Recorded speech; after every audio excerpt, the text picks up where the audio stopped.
Hi guys, Steve Buzzer here. 15 minutes of buzz time on handicap. So it's been interesting for two reasons. One is with my back to scratch challenge, I currently have two handicaps. So not that anybody would ever have that happen, that's what I'm currently doing. So that's why I'm finding the handicap system quite interesting. But over the last few weeks it was announced that they're going to be changing from handicap systems that are kind of different in different governing bodies to having a global one, which has to be of benefit because it means anybody from any country, from any club can play each other. So like I say, that has to be a good thing. But what are the current situations like? So I understand the Kongu against the USGA. So that's kind of where I'll be going with this video. Lots of similarities, but there are some vast differences that have their pros and cons. The world handicap system, and get some comments down below if you disagree, but they seem to have gone more down the route of the USGA than they have of the Kongu. They've just tried to take a few of the Kongu, kind of its best bits, and added it onto the USGA rather than kind of 50-50 split. So one of the big differences, and like growing up in the UK, your handicap is based and can only change in a competitive 18-hole environment. I think they've tried to change and like put supplementary cards in, but even if you did that, you had to put that in beforehand. And if you get category 1, so that's like in a better player, like 5 and below, I think it has to be in a competition round. So doing it over 18 holes, and this is the biggest difference I've seen in my back to scratch challenge, is I haven't actually played many 18 holes because I tend to play after work. You know, I'm busy just like a lot of you guys. So I've been able to put lots of 9-hole scores into my USGA, not counting towards my Kongu. So I shoot a level par 9-holer, starts to pull my USGA down, doesn't do the same in the Kongu. So that is a massive difference. And it looks like with this world one, they're going to be taking a system where you can start putting 9 holes in, you can start putting 18 holes. They're going to start a 54 handicap in this world one. I think it's 28 at the minute for men and 36 for women in the Kongu, but I know they were talking about changing that. And I had quite a few comments regarding that, saying they feel like it shouldn't go any higher. I kind of disagree. I've definitely met people that can't play to 28, especially when they first start playing. So the whole idea of a handicap system is to let somebody play somebody else regardless of their ability. So I have no problems with them going with a high handicap as long as that system can lower that handicap quick enough once they start improving. So when you take a beginner, golf is extremely difficult when you first start, more so than any other sport.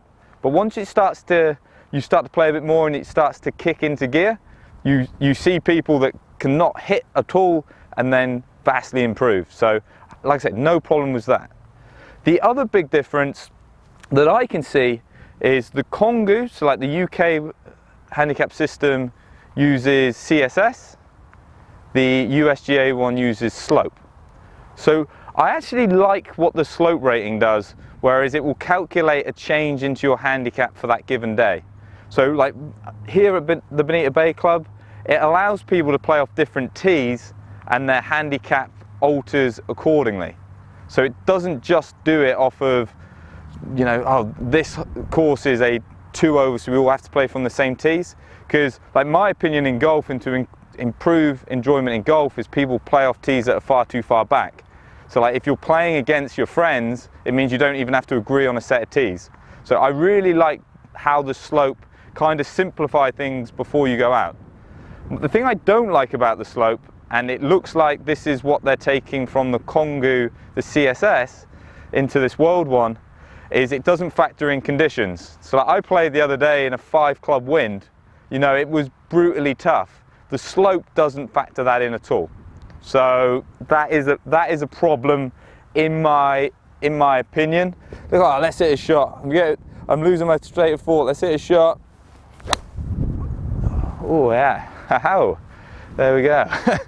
Yeah, but yeah. So I like that the CSS can make a change.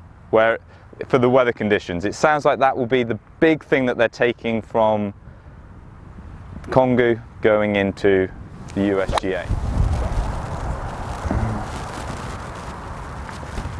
So another big difference between the USGA and the Kongu, and I think this is the biggest difference, is the Kongu system is more of a scale. So you start, let's say you start at 28 and you start working your way down.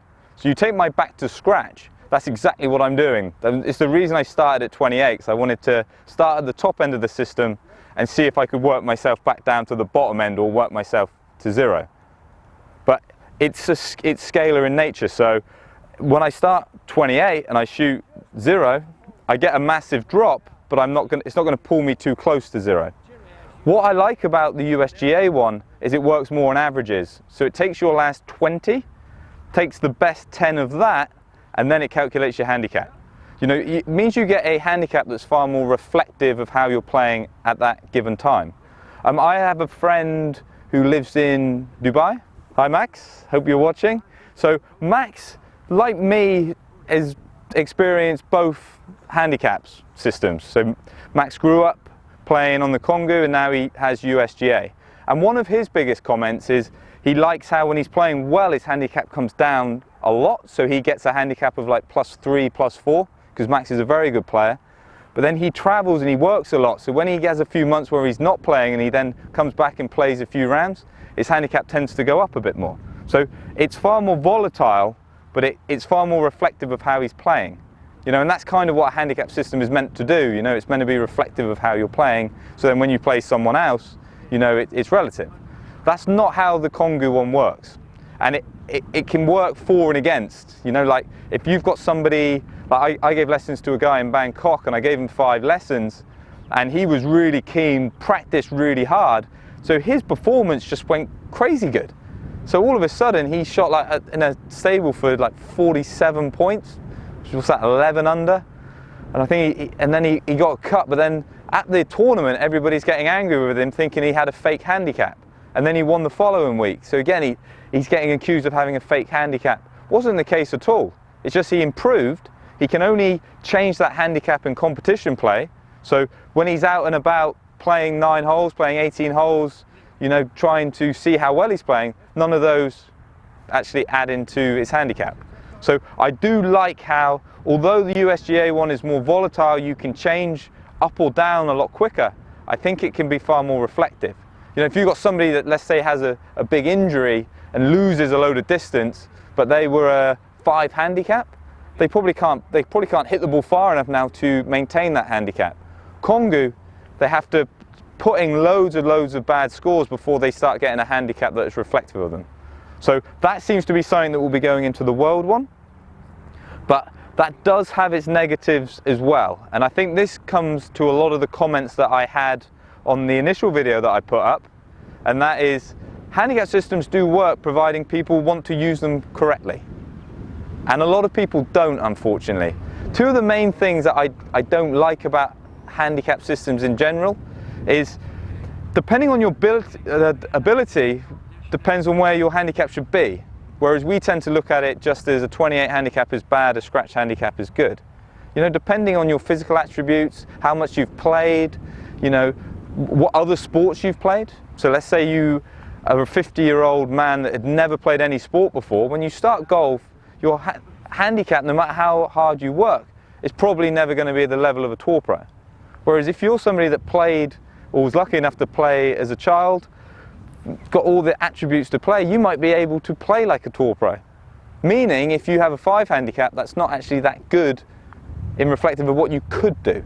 So I always feel the handicap system makes people feel a bit safe. It doesn't encourage people to get better. You know, and I think there'll be some people that disagree with that, but that's just my personal opinion. You got to remember I'm in the business of lessons, so I'm a little biased. But yeah, I do feel like the handicap system, sometimes we almost pigeonhole into people if they're good or bad, whereas I like to think about what you potentially can shoot. I knew a 4 handicap that worked as hard as I've ever seen anybody work, didn't quite have the attributes to play tour level golf. He wanted to, and he worked harder than I would argue a tour pro, but he was a 4 handicap that you could argue should have been a 10 handicap. You know, he was outperforming himself. You know, where the handicap system goes, well, 4 is okay, but scratch is better. For him, 4 was utterly fantastic. You might be somebody that a 9 handicap you work hard for and it's such an achievement. I know other people that they can get a 9 handicap without maybe having to try as hard. So try and use the handicap system to test yourself, not to just give you a nice cushion so you can go out and play with your mates. You know, try and make it reflective of how you are. Obviously this, if you don't play a great deal, that doesn't apply to you. So handicap systems, they do work for and against. The second thing, and the reason why I don't think handicap systems work, is people try and manipulate them because they feel like they should win. And a handicap system is to allow 2 people to play each other. I don't feel like a handicap system should mean if you play 10 times, you win 5 times, you lose 5 times. You know, again, just my opinion, and if you disagree, get some comments down below. But I feel like it should give you the opportunity to play each other, but then the better person then does win. As in, who played better to their ability. And it's so hard, and I wouldn't want the responsibility of making a system that allows the perfect solution, because it isn't. I feel like sometimes with handicap, and I actually like when you play individual match play, you know, it's full difference now. Whereas I've got a lot of like an 18 handicap that might par 12 holes and then has 3 triple bogeys. So you see that doesn't show up in the handicap. It means the handicap is correct, but the system, and I know I've gone into rules a bit more now, but the system means that the lower handicap is effectively got no chance, you know. But that's more of an example. Let's hit a ball, Steve. Let's hit a ball. Let's get back. Give myself some time to think. Whoa. But yeah, so so there's no perfect solution, but I don't feel like a handicap should be used just to let people win. People do, however, see it that way, and they go, well, I should be allowed to win. You know, and people that work hard, if you practice, you get better and then you win as a result. Props to you, that's what I want. If you're somebody that doesn't practice at all, and you have a handicap and you feel like it should be in a certain one, so when you have a day that's slightly better, you end up winning the tournament, you know, in my personal opinion, I don't think that should be the case. But you may be of a complete opposite opinion. I'm obviously talking from a person that is currently a pro, so doesn't have a handicap or doesn't have an official handicap. So I'm used to playing in events where best person wins. But what I do understand is if I play a pro event and don't practice and I don't win, that's just how it is. You know, and so sport isn't fair is pretty much what I'm saying. You know, I want sport to be in a situation where you can compete, but sport isn't fair. So no, if you have the opinion that you should win at least a few times a year, you know, I disagree. Practice a little bit. But whoa, I can feel the heat coming off from some people disagreeing with that comment. So get some comments down below. Thanks for watching. Hope to catch you soon. I hope I haven't upset too many people. One more shot. Come on, Steve. There we go. Maybe I do need a handicap.